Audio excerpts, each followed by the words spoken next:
Hello and welcome to the ART29 syllabus video. So I am going to give this same video to those who are taking the intermediate class as well. So if we were to be in a regular class setting, I would actually have both the beginning and the intermediate students together. So you're going to see a lot of you're going to hear me talk about both classes in every video. So don't feel confused. It's like that with my drawing class also, intermediate and the beginners. Even my painting class. I just started teaching a painting class and we have the beginners and the intermediate in the same room.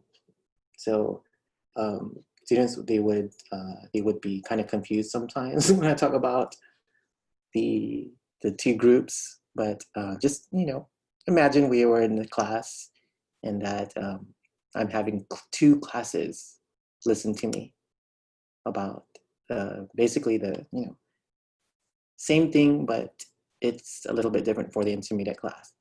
And so anyway, when you sign up for this class, you probably have already read this, the course catalog description. So I'm not going to go over some of these things that you have good knowledge of already.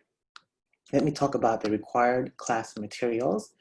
So for watercolor, you're going to be dependent on these tubes. There's different grades, students or artist grade. You can get away with a lot. Student grade is relatively cheaper than the artist grade. If you want to, if you want to push your skill, if you are an art major, invest a little bit more money, get the higher quality because you're going to be using them for a while. But student grade is still, I actually made some pretty good, I made some pretty decent work with my student quality tubes. So if you can buy a Holbein set at Allard, you know what, this is for Allard's. Allard's is a store in Fresno and my class is in Merced right now. So I'm wondering if there is any local art supply businesses in Merced. I think there used to be one a long time ago, but the only ones I could think of now is Michael's or Joann's. So if you guys can go there, they have something of an equivalent. I don't know the inventory at Michael off the top of my head, but get a set of about 12 or 18 colors. You can also buy them individually. It's something that, same thing if you are an art major and you're gonna do a lot of watercolor, you will want to buy the tubes individually because you're gonna notice that you're gonna run out of the colors that use a lot. You're gonna use those and they're gonna run out fast. So then you don't wanna buy a set over again, you just buy the tube individually. So here are the different colors.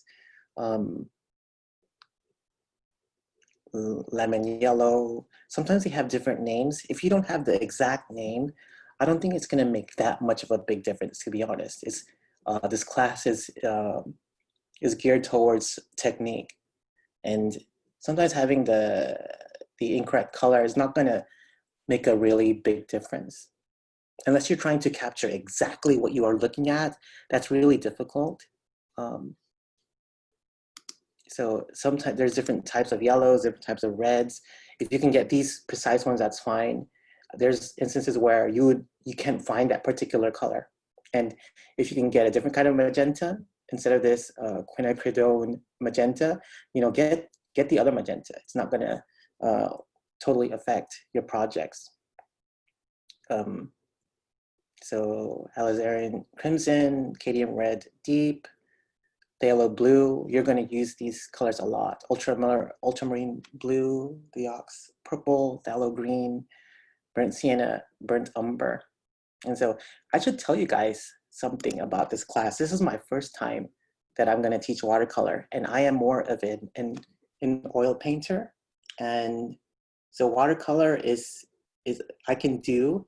It's something that I'm actually I'm getting familiar with as we as we are learning this, as we are taking this class. I only did a few watercolor projects, but something that I should tell you guys is as the class goes on, I'm going to be doing the projects with you. So that should be kind of interesting. So I am an oil painter at ART. That is my preferred medium. When I was going to FCC, when I was going to Fresno City College, they didn't offer watercolor painting there. They had so many other really cool art classes, you know, like figure drawing, and what else? They had all of the architecture, the sculpture, 3D design, ceramics, but they didn't have watercolor, at least at the time I was there. So I actually learned watercolor on my own, and also from my colleague. He actually taught me a lot. I was teaching drawing and he was teaching watercolor. And so we would just, you know, bounce back and forth. He would show me what he did and explain, and I would just basically, you know, I was able to do some of the things that he was doing. So I'm pretty familiar with watercolor. It's very much like regular, like acrylic or oil paint, except that the techniques are different, but the behavior of the media is quite similar. Because I actually, when I do paint with oil or acrylic, I actually do a lot of washes, and I do a lot of the lifting. So a lot of similar things. So anyhow, getting sidetracked. Brushes, you'll need brushes. The sable, those are the expensive ones. You know, when it comes to brushes, you almost want to get the better brushes. The combination brushes are really good. So there is an optional oval wash brush that you might want to use. So it's really up to you. 3 round brushes, number 10, number 8, number 6. So you'll be experimenting with the size of the mark as well. So it's good to have different sizes. So paper is kind of a big deal when it comes to watercolor. What we normally do is we buy them individually. So it's almost as though every time you buy paper, you know that you're gonna buy individual sheets of paper. You know you're gonna do something pretty important on them, right? So Arches is the brand that I use. These are other really good brands: Fabriano, Anna Corel, Winsor and Newton. So you want the paper in these dimensions: 140 pound, size 22 times 30 inches. So 22 times 30 inches, that's a pretty big paper. So you're actually going to buy one and you're gonna, some of them that you're actually gonna cut so that you can use the top and bottom. So you know that you're actually using really high quality paper. You always want good quality paper when it comes to watercolor, because I think that the ground, the material that you're gonna be making marks on plays such a big role in watercolor. It's not like oil and acrylic where you can basically gesso everything and draw and then paint over the top. But for watercolor, the paper is one of the most important things. So you can buy them all at once, or you can buy them as you need it. So if it were me, I would just get it all at once, because you know we're limited. We can't just go to the store anytime we want, right? And so let's see. You'll need at least 2 watercolor paper pads for wash studies. You know, plan to use around 10 or so, maybe 10 or 12 individual papers for studies. It might be 12 to 14. I'm trying to remember if there was some. I have the exercises in my head, but just in case, 2 is safe, just in case you run out of one, because usually one watercolor pad has 10 papers. So it's not really a lot, but it's really good for studies. You want to do studies first. Sometimes students, they just want to get right into the projects, but when they do that, it's not really, they're not really practicing anything. They're not trying to get technique down. They just want to get right into the projects. But the exercises make a big difference. So watercolor board and staple gun. So we're actually gonna, what I would advise is to make my own plywood. So I actually have it. I'll show you guys my materials in a different video. So we actually just make our own in class, in a regular setting. I would have the students, they would just make this in class, make their own watercolor board, and it's really easy. Okay, so you can find a large piece of wood, and then you actually just gesso it, and then you add a handle, and there you go. So when I show you guys mine, you'll probably have a better idea of that. And so a small color wheel, I would recommend you getting. You can always just make your own. I have a project where we make our own color wheel in class. So this is optional, it's really up to you. Plastic palette, you're gonna use that for things like mixing. So that's pretty important. And also paper or cloth portfolio, plastic bucket and cup. So these are things that you might have at home. Look for things like the plastic bucket and cup. White paper towels, you probably have that already. Drawing pencil, if you have 2B pencils, you can actually get away with a lot already. If you want to push it further, go for the 2H.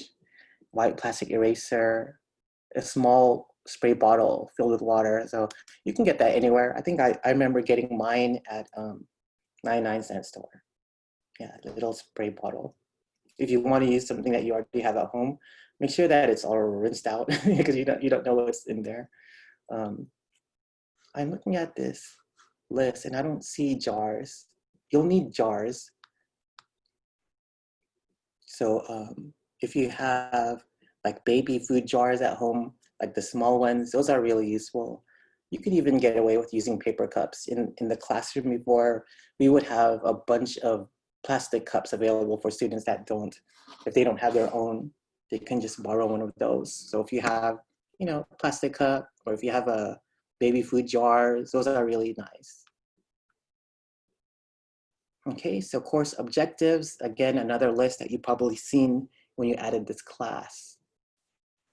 So watercolor painting, formal elements, principles of design. So there's actually, it's a very academic. There's a lot of terminologies that we want you to know. I actually give out quizzes in my class. I give out quizzes on my studio art class, and some of my students are disappointed. Why do we have to write? Why do we have to study? Because I feel that knowing, having these things down they just make you overall stronger in your, it gives you more depth when it comes to talking about anything, even if it's not related to art. So get to know the terminologies. Let's see. So we're going to do things like critique in class, more like critique responses, because we're not in a regular classroom, and you are going to share your work to your students and you guys are going to leave your response. So when it comes to leaving your responses, I like for students to use as much terminology as they can, the terminology that you're learning.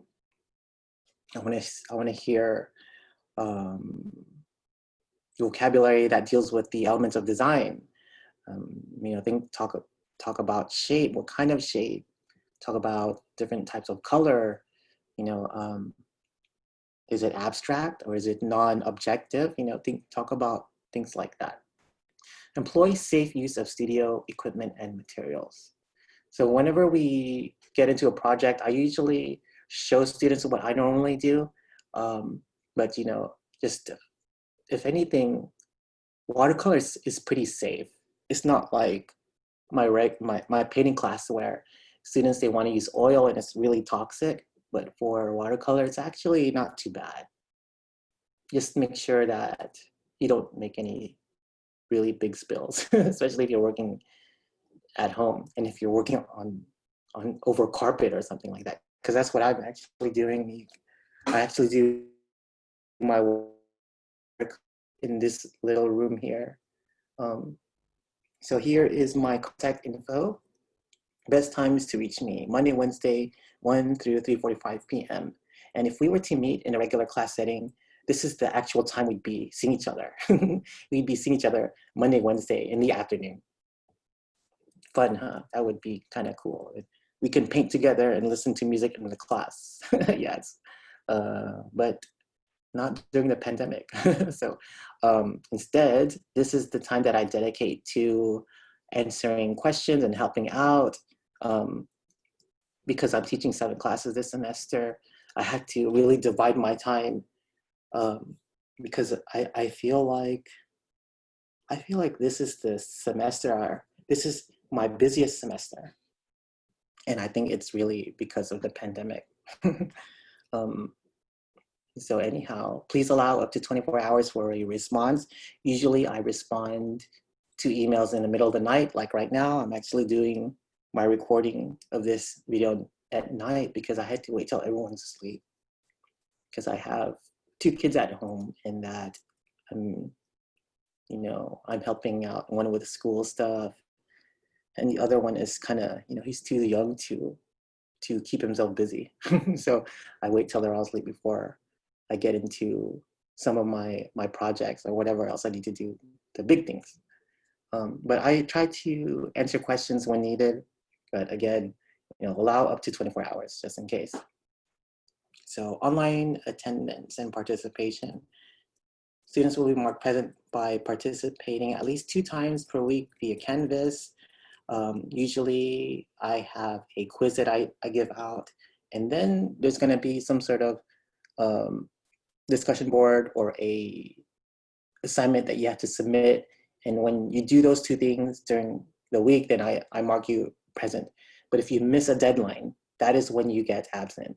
So you don't want too many absences because they can affect your grade. Okay, so submissions of works include online assignments, projects, web critiques, peer reviews, quizzes, exams. Okay, so students are allowed only 3 absences per semester.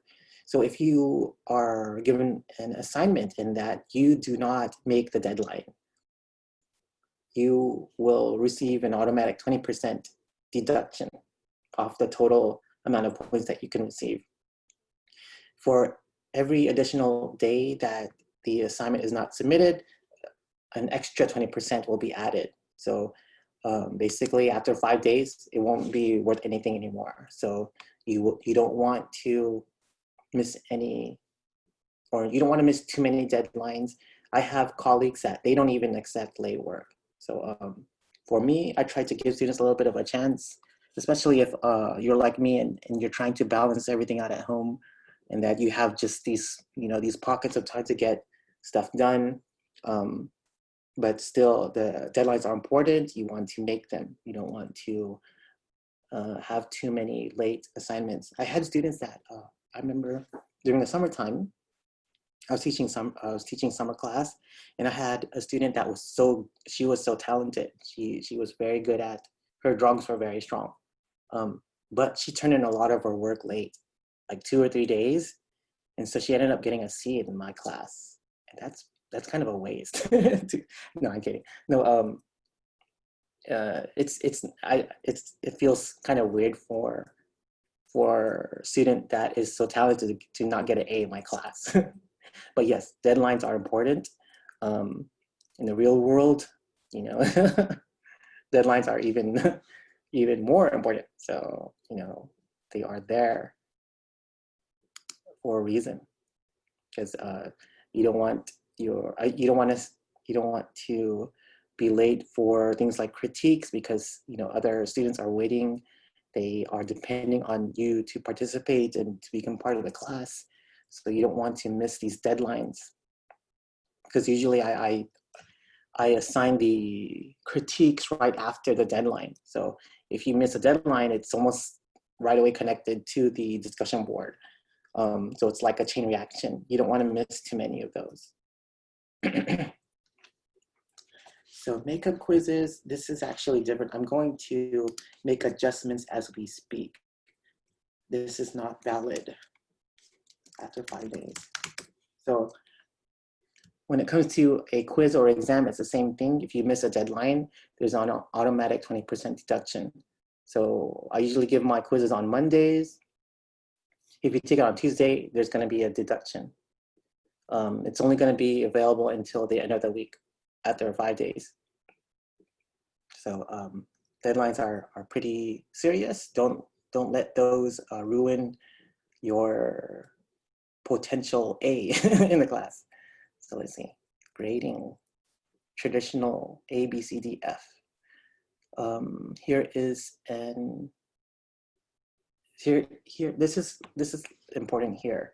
Overall grades are weighted. 10% is the gallery visitation or the gallery report. I don't know, you know what? I've been using this terminology for how many years already? Gallery report, 2 required during the whole semester. 10% is your attendance and participation. I'm looking at this, I'm doing the math in my head and I'm like, is that really 100%? Okay, yes.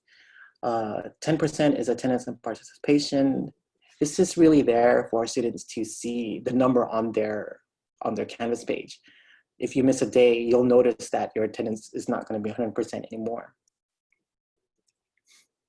And so 20% is the way you are participating in critiques. 20% deals with quizzes and exams. 40% is the studio projects. Students are expected to keep track of his or her grade via Canvas. So let me backtrack a little bit. When it comes to the gallery report, what I normally have students do is visit at least one museum or gallery throughout the semester. So they would have to physically go there and basically write a report. But since we are experiencing the pandemic, nothing like that is really open right now. Instead, I have students do 2 online gallery reports. So there's a lot of online gallery, a lot of online virtual tours. So you have to actually do 2 of these reports in a semester. Okay, so I'm hoping that if this pandemic ends, I had to email you guys, even if it's 2 or 3 years later, and say, hey, you know what? Go visit a real museum, okay? Because it doesn't, nothing can really replace that. You can't really say, yeah, I went to their website and I really liked their artwork. No, it's not. It's not the same. It's like it's like listening to music. For you to listen to music in your car or on the phone or on your computer, it's pretty cool. It's good. It's almost good enough. But if you were to actually go to a concert and see these performers live, playing their instruments, playing their, being closer to the artist, it feels very different. So whenever you go to a museum and that you actually see these works of art in person, it's such a better experience than seeing things online. Or even, even if you were to be in class and if I were to show you guys like a PowerPoint, that's not as good as seeing art in person. You want to be close to the media. You want to see the nuances in the pigment. Okay, so let's see. Outline. I'm not going to go through these individually here. Make sure that you do go through the syllabus on your own so that you can know all of the rules, okay? So let me see if there's anything. These things you probably have seen already when you signed up for class. If you are a special needs, if you are a DSP&S student, you probably have some sort of documentation that will verify the accommodation that you may need. So make sure that that if you have that letter, that you give it to me so that I can make the accommodations that you need. So normally it would be something like in a regular class setting, students would have to sit closer to the front, or they would have to sit right in front of me, or they would have to sit next to the door because they can leave anytime. No, they need to use the restroom, or something like that, or they need more time to take the quiz, or they need yeah, can't think of anything else. Or they want me to give them like a text version of everything that I talk about in class. I had that before. I used to have a student where he was deaf, and so I actually had to record myself talking, and I'm not used to that. I don't really like my voice, the sound of my voice, and even this idea of it being recorded and being played somehow. And so anyhow, we try to find ways to, accommodate all students, because I want everyone to learn and gain something out of my class. Anyhow, let's see. Student Success Tutorial Center, Student Health Services. Student Health Services, we didn't have this when I was going to school. So if you are stressed out, if you are, if all of these things that are happening right now, the virus, protests, politics, if you are stressed out because of these things and you want a third person to talk to and to talk about, the things that are stressing you out, Student Health Services is there for you. I wish I had that when I was going to FCC, because I remember I was trying to balance out work and I was stressing out a lot. And so this is actually something quite new when it comes to the junior college scene, where they have psychological services. And I think it's really good, actually. I wish they had that when I was going to school. I have so many friends that they would just, they would probably gain a lot from having that third person just to, conversate with, and just to talk about things like mental health. So yes, that is available for you guys. Yeah, they just started doing that maybe like two years ago in my other school. But I noticed that all the schools, they were all doing this at the same time. So let me see if there's anything else